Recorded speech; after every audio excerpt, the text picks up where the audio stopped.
It's a historic place, the rec center. It's always been here for us. It's the heart of California Gardens.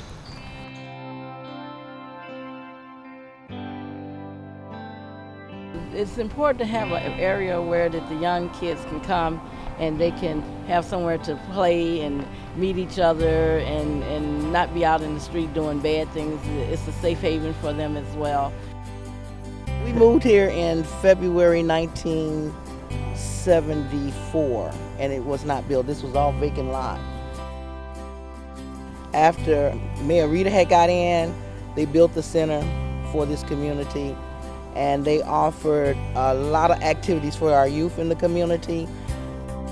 He did so much for this community in general. He was one that came around, knocked on the door, not just when it was election time, but periodically to see how, everything was going, not only in the center, but in the community at that time. He was really an excellent mayor. We was not in the Park District at the time, and so therefore they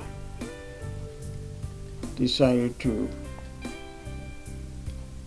erect the center and to provide recreation for this era, especially the children and the seniors. Mr. Jackson, actually I live next door to him. He was very instrumental in getting the center. He's a family man, so he wanted to make sure that all the children had the activity that was needed, to keep them busy so they could stay out of trouble. Ladies and gentlemen, number 4 from Blue Island, Illinois, Senior Bobby Fraser. Absolutely 4 of the best years of my life playing basketball at North Carolina. Obviously, it's one of the best college basketball programs in the country. Michael Jordan played there. All the history and tradition that they have, Final Fours, national championships. So to be a part of that was an amazing experience, and then actually to win a national championship and add to that tradition and history was a special way to go out. It's very competitive, and that's kind of my dad's philosophy was always play with guys who are better, faster, bigger, stronger than you, and I think that made me a better player, without a doubt. And it's a 10-year-old kid walking into a gym full of 12, 13-year-olds. It's kind of intimidating, I guess, at the times. But then once you get comfortable with those guys, and then you just get more confident in yourself and your abilities, and it just makes you a better basketball player. I remember when I was 10, we won some tournament that we got to play at the United Center. We practiced at the rec center, everything. We won some tournament, and then we got to play at the United Center. I'm a 10-year-old kid playing on the United Center floor, which was a really cool experience as well, and all of that was because of the Blue Island Rockets and playing down at the rec center.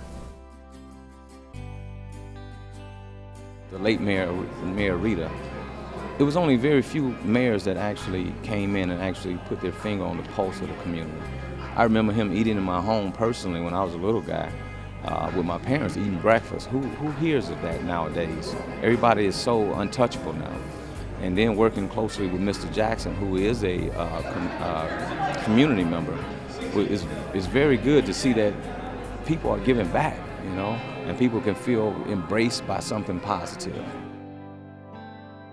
Well, prior to the renovations that we've currently done to the facility was in a poor state. It wasn't serving the community. It wasn't available to everybody, and we've certainly that certainly with this administration has been a priority. Improvements that the city has made for the rec center is certainly an investment in our youth and our future of Blue Island. This was our gathering spot. We come together, you get to know guys from the other side, from different blocks and everything, and this was the central place for us to come together and be friends. And some friendships has been here. We've been friends for over 30 years now, so it means a lot to us.